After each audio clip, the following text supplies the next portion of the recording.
Hello. कैसे हैं आप सब। मैं बबीता कोमल नलबाड़ी असम से आप सबका हार्दिक स्वागत करती हूँ, अभिनंदन करती हूँ, वंदन करती हूँ, नमन करती हूँ। आप जब छोटे थे आप बहुत सारी कहानियां सुना करते होंगे, राइट। चलिए मैं आज आपको एक कहानी सुनाती हूँ। दो दोस्त होते हैं, एक का नाम होता है मोहन और एक का नाम होता है सोहन। ये जो मोहन और सोहन होते हैं ये बिल्कुल आराम की जिंदगी जी रहे होते हैं, जैसे आप और हम सब जो लोग जी रहे थे आज के कुछ दिन पहले तक। उनकी भी एक दिनचर्या थी, सुबह घर से निकलते थे, ऑफिस जाते थे, शाम को दोनों लौट के आते थे, कुछ देर बातचीत करते थे, इधर उधर की बातें होती थी। उसी बीच में एक महामारी ने दस्तक दी और उस महामारी का नाम आप सब जानते हैं, और उस महामारी का नाम था कोरोना। अभी जब ये कोरोना जब आ गई तो हमने चीन के बारे में सुनना शुरू किया। जैसे हमने शुरू किया वैसे ही उन लोगों ने चीन के बारे में सुनना शुरू किया कि चीन में ऐसा हो रहा है, चीन में वैसा हो रहा है। धीरे धीरे ये जो वायरस है ये हमारे देश में आया।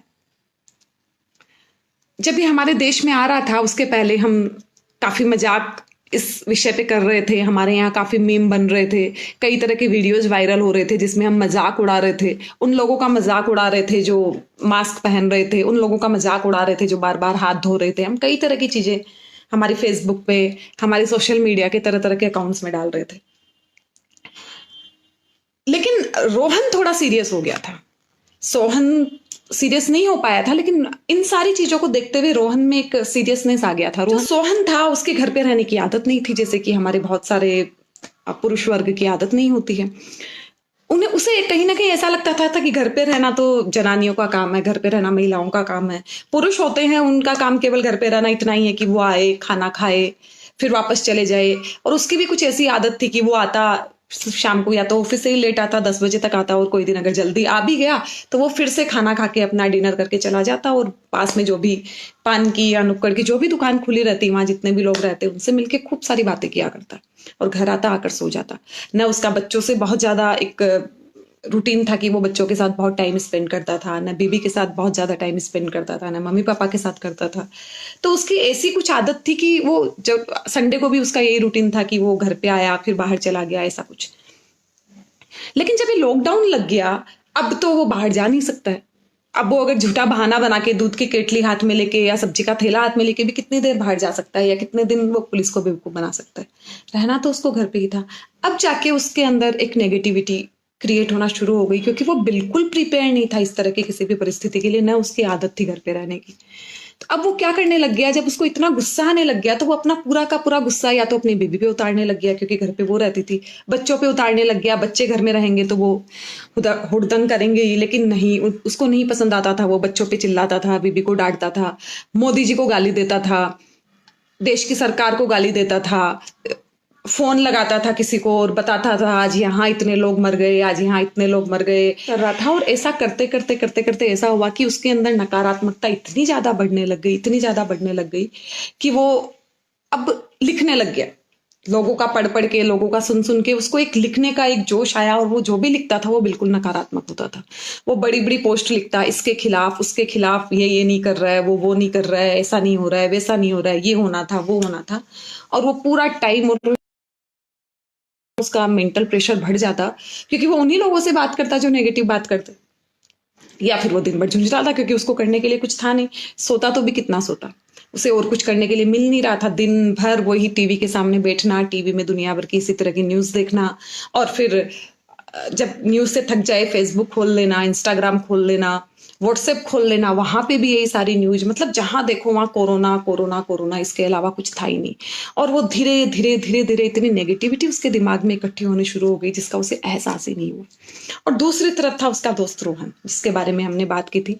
अब हम बात करते हैं कि जो रोहन था वो क्या कर रहा था। वह भी लॉकडाउन से आहत था, वह भी परेशान था।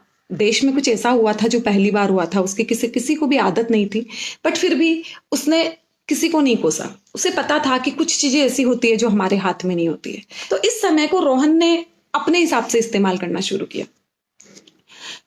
उसे बहुत दिनों से ऐसा था कि वह उसका रूटीन बहुत बिजी था। वह सुबह 7 बजे ऑफिस जाया करता था, रात को 11 बजे लौट के आता था। वह जब तक आता था बच्चे सो जाते थे, सुबह जाता था बच्चे सोए हुए मिलते थे, अपने पेरेंट्स के साथ समय नहीं बिता पाता था। संडे को भी उसको बहुत सारे पेपर वर्क होते थे जिन्हें वो किया करता था। तो उसने इस पीरियड को गोल्डन अपॉर्चुनिटी के रूप में लिया। और वो गोल्डन अपॉर्चुनिटी किस तरह थी कि उसने बहुत सारे ऐसे काम करने की सोचा जो वो इतने दिन नहीं कर पाया था अपने बिजी रहने की वजह से। अब वो सुबह उठ के मेडिटेशन करने लग गया।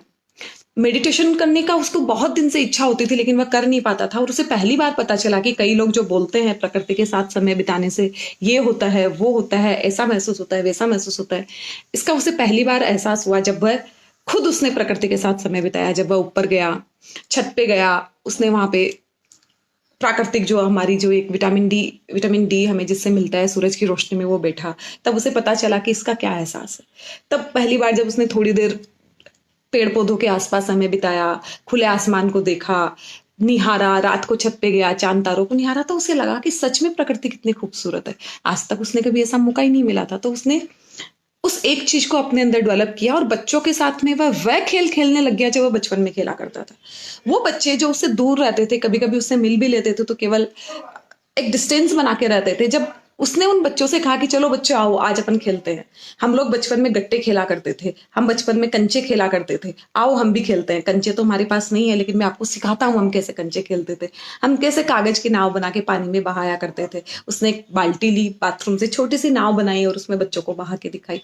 वो बच्चे इतने खुश हुए, उन बच्चों के चेहरे पे जो खुशी थी, उस खुशी को देख के रोहन को ऐसा लगा कि उसने बच्चों के चेहरे पे ये खुशी तब भी महसूस नहीं की थी जब उसने उन्हें महंगे खिलौने लाके दिए थे। ये बात उस तरह की खुशी थी। इस खुशी ने उसे बहुत बहुत बहुत अप्रिशिएट किया और उसने इस तरह की चीजें करना अब कंटिन्यू शुरू कर दिया। एक दिन वह अपनी बीबी के पहले उठा, अपनी पत्नी के पहले उठने से उठा और उसने किचन में जाके नाश्ता प्रिपेयर किया, जो भी उसको बनाना आता था, जैसा भी बनाना आता था या जितना भी वो जानता था। वो जब हॉस्टल में रहा करता था तब 2-4 दिन उसने कुछ कोशिश की थी ऐसी। जब उसकी बीबी उठ के आई और जब उसने उसको काम करते हुए किचन में देखा, तो रोहन ने महसूस किया कि उसके चेहरे पे जो खुशी थी वो उसने कभी तब महसूस नहीं की जब वो उससे बहुत प्यार मोहब्बत भरी बातें किया करता था, उसे घुमाने लेके जाता था या फिर उसके लिए महंगे उपहार लेके आता था। वो जो एक सेटिस्फेक्शन उसको आया, उसका कोई मुकाबला नहीं था, क्योंकि वो खुद चाहता था ऐसा कि उससे घर वाले खुश रहे। वो खुशी उसे मिले उनको देख के कि वो किस तरह से आगे बढ़ सकता है, किस तरह से चीजें कर सकता है। रोहन ने इसी चीज को अपनी आदत बना ली।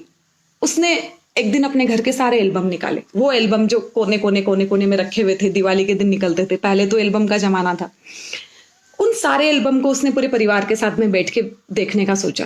2-2.5-3 घंटों में उन्होंने घर के सारे एल्बम देखे, जिसके भी मोबाइल में फोटोज आज तक इकट्ठी हो गई थी वो देखी, लैपटॉप की फोटोज देखी। उन लोगों ने इतना इंजॉय किया पूरे परिवार ने बैठ के, जिसके बारे में वो सोच भी नहीं सकता था। उसने कभी नहीं सोचा था कि उसकी लाइफ में कभी ऐसे पल आएंगे कि उसका पूरा परिवार 2 घंटे के लिए एक साथ बैठेगा और इस तरह से पुरानी फोटो को वो लोग देखेंगे और पुराने लोगों को याद करेंगे, पुराने मित्रों को याद करेंगे।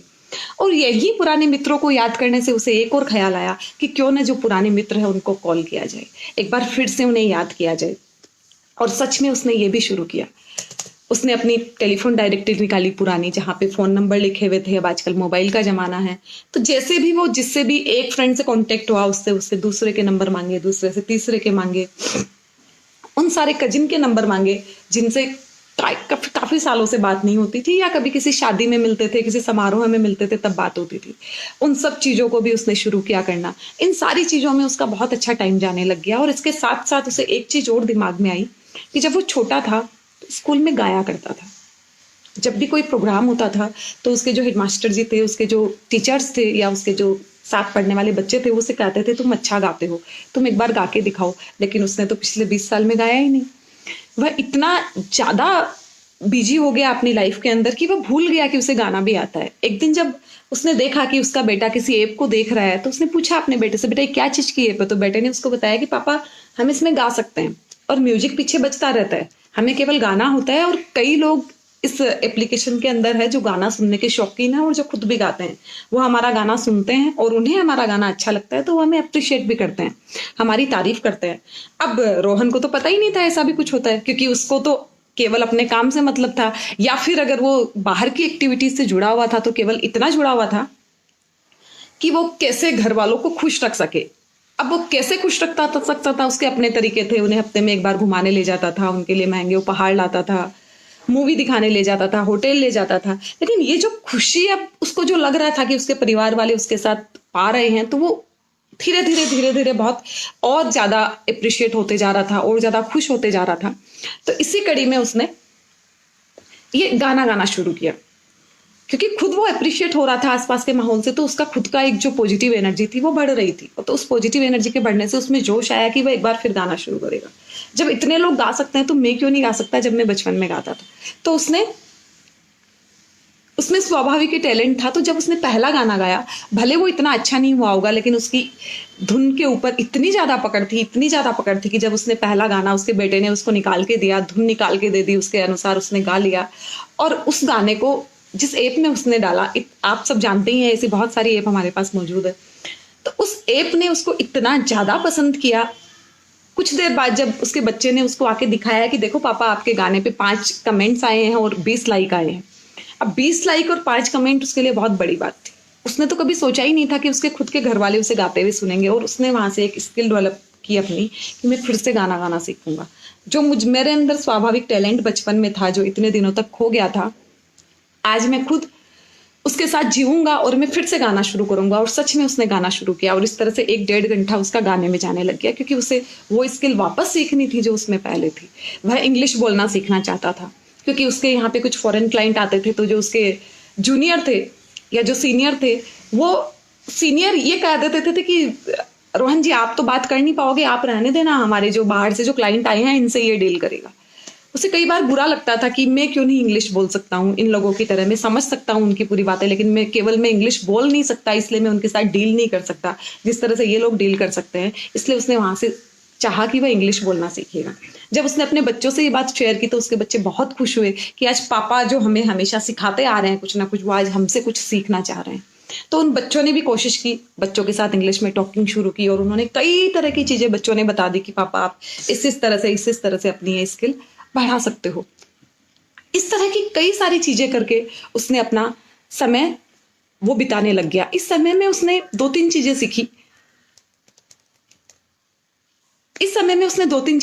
एक ही चीज की, वह भले सोशल डिस्टेंसिंग हो गई थी, लेकिन वह अपने जितना वह बाहर कम निकल रहा था, जितना बाहर के लोगों से उसकी दूरी हो रही थी, उतना ही वह अपने दोस्तों के फोन के जरिए, अपने परिचितों से भी फोन के जरिए, और अपने घर वालों से उनके साथ समय बिता के, उनके साथ बातें करके, उनके साथ खेल के, पत्नी के साथ प्यार मोहब्बत की बातें करके, अपने मम्मी पापा के साथ उनके बचपन की बातें करके, या उनके साथ अपने बचपन के किस्से शेयर करके, या फिर बच्चों को अपने बचपन के किस्से बता के कि हम लोग ऐसा किया करते थे और तुम लोग अब ऐसा करते हो। उसने एक चीज बहुत अच्छी तरह से महसूस की कि वो अपने परिवार के बहुत ज्यादा नजदीक आ रहा है। जितना वो दूर जा रहा था उससे कहीं ज्यादा वो अपने परिवार के नजदीक आने लग गया है। तो ये उसने सबसे सार्थक इस्तेमाल किया था कि जहां उसे दूर हो जाना चाहिए था वहां वो नजदीक आ रहा था, जैसा कि सोहन ने किया। सोहन सोशल डिस्टेंसिंग से भी में तो था ही था, और उसने इतनी नकारात्मकता अपने अंदर वो लेके आ गया कि वह बाकी सब चीजों से भी दूर हो गया। लॉकडाउन हट गया, लोग घर के बाहर निकले, धीरे धीरे सोशल डिस्टेंसिंग खत्म हो गई, सब कुछ वापस से शुरू हो गया। अब यहां से एक नई शुरुआत हुई रोहन और सोहन दोनों के जीवन में। रोहन ने अपनी स्किल को बढ़ाया था, रोहन ने गाना गाना सीखा था, रोहन ने अपने परिवार के साथ अपने रिश्ते मजबूत किए थे, रोहन ने अपने दोस्तों के साथ, परिचितों के साथ अपने रिश्ते मजबूत किए थे, उसने मेडिटेशन शुरू की थी, उसने प्रकृति के साथ समय बिताना शुरू किया था। तो उसने बहुत सारी चीजें सीखी थी। उसने ये सीखा था कि चीजों को कैसे मुकाबला किया जाता है, कैसे हम बहुत शांत मन के साथ, विदाउट एग्रेसिव हुए बिना, कैसे हम चीजों को हैंडल कर सकते हैं। ये चीज जो रोहन ने सीखी थी, और सोहन ने उतना ही इसका उल्टा सीखा था, क्योंकि वह केवल और केवल नेगेटिविटी में था। जब सब कुछ ठीक हो गया, जब सब बाहर निकल के आए, तो सोहन बहुत खुश था कि अब उसके लाइफ में सब कुछ बहुत अच्छा होगा, लेकिन वो उतना अच्छा हो नहीं पाया, क्योंकि जो सबकॉन्शियसली उसने 15 दिन 20 दिन तक इतनी जो नेगेटिविटी ढोई थी, जो उसे नेगेटिविटी दे रहे थे, मे बी वो तो ठीक हो गए, लेकिन वो जो इतनी कंटिन्यू जो नेगेटिविटी के ऊपर जो सबकॉन्शियस माइंड में जो ओवरलोड चीजों का था, उसने उसको इतना खराब किया कि वह बीमार रहने लग गया। बीमार रहने के साथ साथ ये चीज और हुई कि ऑफिस में छटनी शुरू हुई। क्योंकि आर्थिक मंदी का दौर था, हर कोई मंदी के दौर से गुजर रहा था, तो वहां पे वो ही सरवाइव करने वाला था जो अच्छा था। और इस छटनी के दौर में सोहन का पत्ता कट गया। पत्ता कटने का कारण बिल्कुल साफ था, क्योंकि वह पहले से नेगेटिव हो चुका था। वह अपने जो उसके जो जूनियर जो लोग थे जो उसके नीचे काम करते थे उन पे झुंझलाने लगा था। कंपनी तो पहले से ही चाह रही थी कि वो ऐसे लोगों को निकाले, क्योंकि उसको जरूरत नहीं थी, और बड़ी पोस्ट के लोगों को से काम करवाना ज्यादा मुश्किल होता है क्योंकि उनकी पे हाई होती है। अब कंपनी को ऐसा लगने लग गया कि जो काम एक आदमी कर सकता है वो हम दो से क्यों कराएं। रोहन और सोहन लगभग एक से ही पद पे थे दोनों। और जो रोहन था उसने अपने आप को इतना मेच्योर कर लिया था, इतना अपने आप को स्ट्रॉन्ग कर लिया था कि वो सारी परिस्थितियों का सामना करने के लिए तो तैयार था ही था। और इसके साथ साथ उसने एक नई स्किल और वो सीख के आया था जो इंग्लिश थी। भले वो इतना फ्रिक्वेंट नहीं हो पाया था 15 दिन 20 दिन 25 दिन के दौर में, लेकिन वह इतना फ्रिक्वेंट हो गया था कि वह जवाब दे सके उनको। वह खुद भले एक लंबा उसको स्पीच तो ऐसे भी नहीं देना था कि उसे 2 घंटे इंग्लिश में बोलना था, 1 घंटे इंग्लिश में बोलना था। उसे बस केवल एक कन्वर्सेशन करनी थी। तो उसने पिछले 20 दिन में जो अपने बच्चों से इंग्लिश में कन्वर्सेशन की थी उसका इतना असर हुआ कि वह खुद भी इंग्लिश बोलने लग गया। और उसका फायदा उसे ये मिला कि उसका जो पद था वहां पे आर्थिक मंदी के दौर में, उसका जो पद था ऑफिस में, उससे उसको कोई भी हिला नहीं पाया, क्योंकि वो अपना काम तो करता ही करता था। उसके जूनियर जो काम करते थे, जो फॉरेन क्लाइंट्स आते थे उनको डील करने का, वो भी वो करने लग गया था। चलिए अभी के लिए टाटा बाय बाय। घर पे रहें, स्वस्थ रहें, सुरक्षित रहें। जय हिंद, जय भारत।